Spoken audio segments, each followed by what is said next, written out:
That was a really good tip that you said when you go to a new environment, probably going with the flow. Yeah. It'll just give you the idea to evaluate the situation. Then, It's going with the flow, I think, personally, will also give you the opportunity of experiencing new things that you may have not experienced before. Of course, going with the flow while being responsible, that's of course an important thing, but it allows you to experience new things, which also allows you to cope with the community faster because you're experiencing things that are coming in this community. So you're blending in much faster. I agree. That was a really good tip. Now, let's talk about your memorable moments in high school. What has been your most memorable moment in high school so far? My most memorable moment, I think, um, my most memorable moment was like in high school. I'm just trying to remember this thing. Um, Now I don't really have a lot of memorable moments, but one memorable moment I think will be the most memorable moment, my graduation next year. I will be graduating next year. I think this will be very memorable because sadly, when I moved from 8th grade to 9th grade, there was a pandemic, so I did not have any graduation. So if that happened, maybe it would be my most memorable memory, but now, I had a lot of great memories with my friends, yes. But generally, I'm very excited to experience my next memory that would. Yeah, that would be good. That would be a great memory. Yes, definitely, because it's something you can tell to your kids or to your family, like in the future. It's very. I agree with you. And also, you talked about pandemic. I'm just curious about it. How has pandemic influenced your life and your educational life? Well, actually, the pandemic is a very big part of when I moved here. The pandemic happened. It was the start of my second semester in 8th grade, and I still was growing up with the community and other things. The pandemic hit, and we went into online teaching, online classes. I think it affected us quite badly, yes, because it implemented a lot of laziness and a lot of not caring, let's say, not caring about lessons and information. However, I think it did help us in terms of learning, because in my school, they give us laptops or Chromebooks to study on. It did help us a lot to explore the technology that we're giving and the opportunities we are giving. And this can also really help us in college and further careers. So I think this was a good thing. Another good thing, I think, in my opinion, was that we had time to sit with our family to enjoy these moments. And even if I don't have little brothers, but if you have, for example, a little brother or a little sister, this gives you an opportunity to sit with them more and experience some memories with them. So yes, it helped us kind of stop for a second and look around ourselves and look around our relationships with our dear people. So, and it also helped nature because sadly humans are affecting nature badly. I'm a big nature lover, so Seriously? yeah. So after the pandemic ended, when, for example, you go to forests, much more cleaner. It's like the earth heals itself. So yeah. That was good. And it was really good that you mentioned also both positive and negative sides of the pandemic. However, you also highlighted laziness that the pandemic encouraged. And now we are, let's say, in post-pandemic era. What have you done to get rid of, for example, that laziness that was encouraged during the pandemic?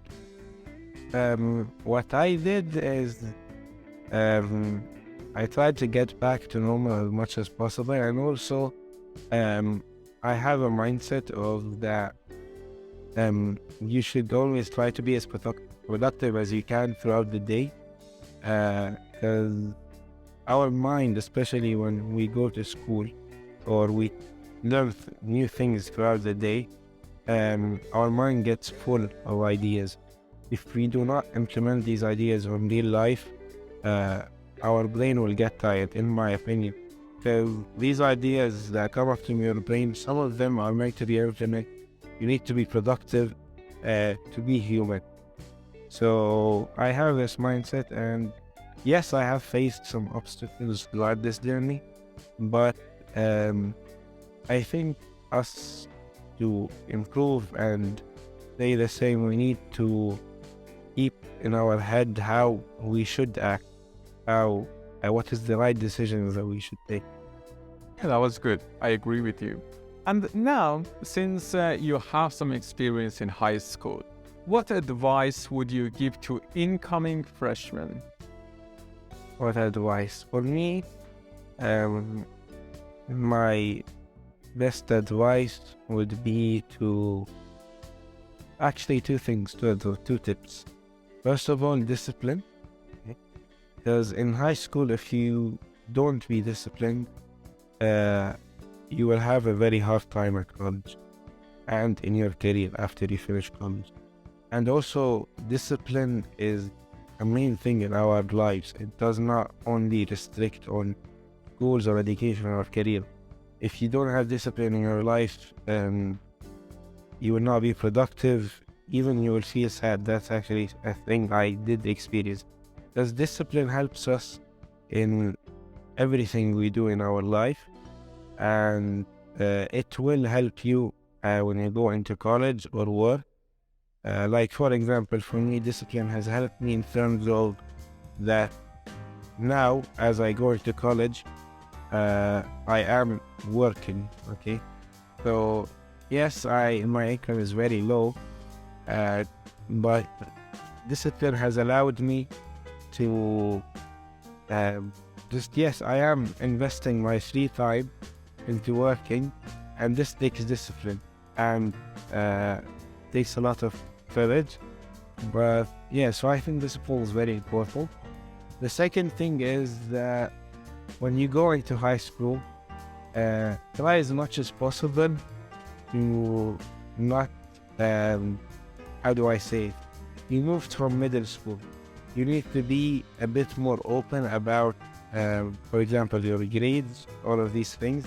Even if you get a bad grade, don't be bad about it or don't get annoyed. Because in high school, you need to learn how, instead of just like being sad about it or all of these things, try to see where was your mistake and improve on it. Because if you do not fail, then how will you learn? Failing is a very major part of learning. So, and also this will help you in college, because in college the grading systems are different, and also failure is a part of learning. That doesn't mean you should go to get an S. However, if you get, for example, a B or a C, don't get upset about it, but rather try to take advantage of it to learn and improve. And that was really good. Really two golden tips that you have provided. Pause. Looking just out at them. Why are they just... Okay. I'm sorry. Who is your teacher? Who is your teacher? Who is your teacher? You should be in your class. You can't run here. Go to your class. Hello. Murabet's brother. Murabet's brother, how old are you? Murabet's sister. Pardon? You're Murabet's brother, right? You're Murabet's brother.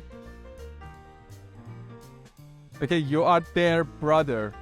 Okay, how old are you? Sautu. Thank you.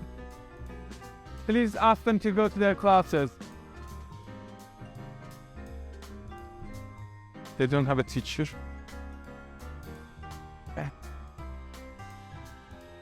I continue.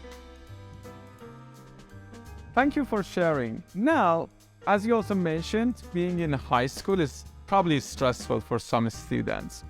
How do you deal with the stress and pressure from school and other responsibilities? Okay, in terms of stress and responsibilities, I think as a high school student, first of all, you should learn how to adapt into stress and other responsibilities you may face apart from school or apart from high school. Responsibilities that you may get put in, for example, with your family, in your life, apart from school. And you should also learn how to not let them interfere with your performance in school. Like you are doing a job or you're working, your personal life should not interfere with your job. The same rule applies to school.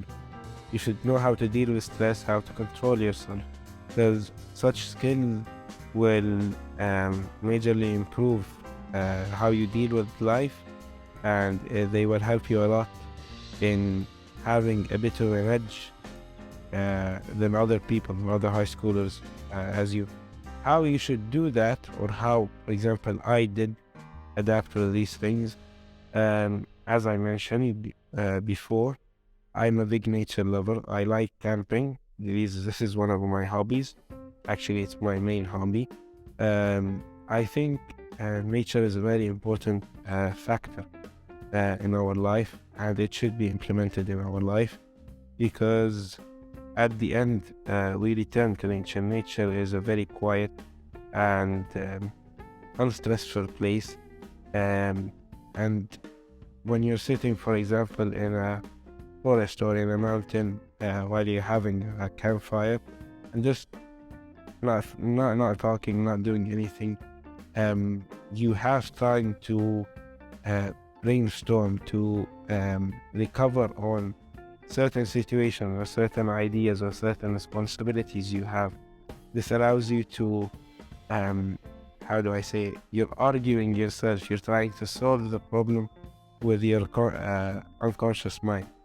So this is something I used to do, I'm still doing actually.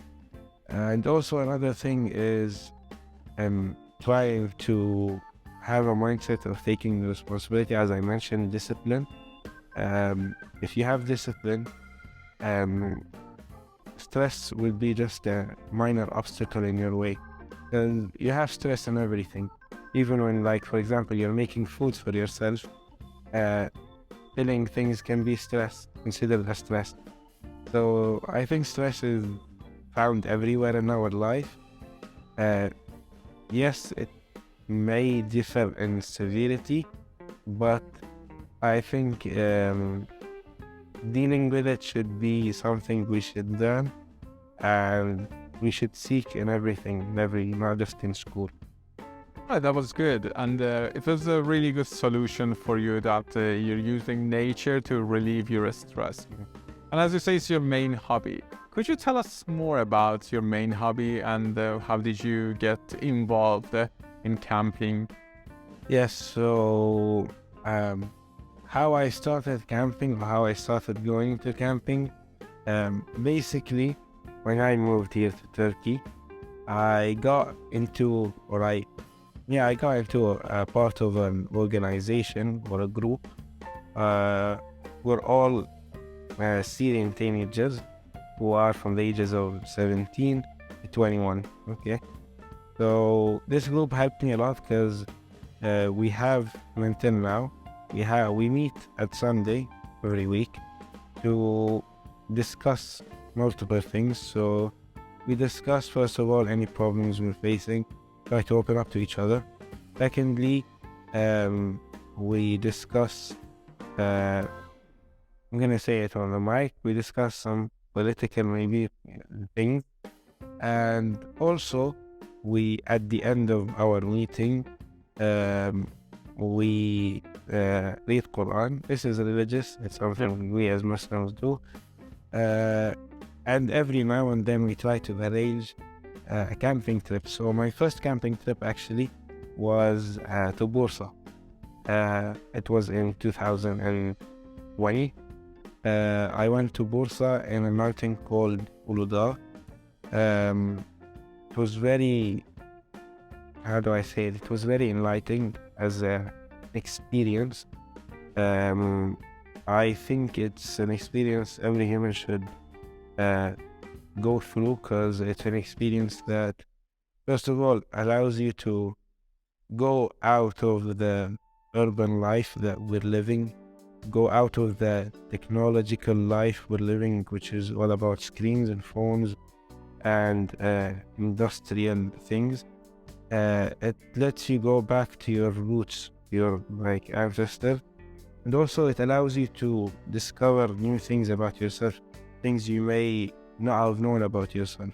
It's a very rich and interesting experience, and also experiencing it with people who you consider as friends also gives it a nice touch. And also, while doing these camping trips, you may face, as we were talking, you may face stress, you may face new things that you have not faced, you may face problems, because at the end of the day, you cannot expect anything. You try to be ready as possible, but things can come up in your way, and it teaches you a lot and gives you experience in life. Yeah. Thank you for sharing that experience and traveling to Bursa and as the first just camping experience for yourself in Turkey.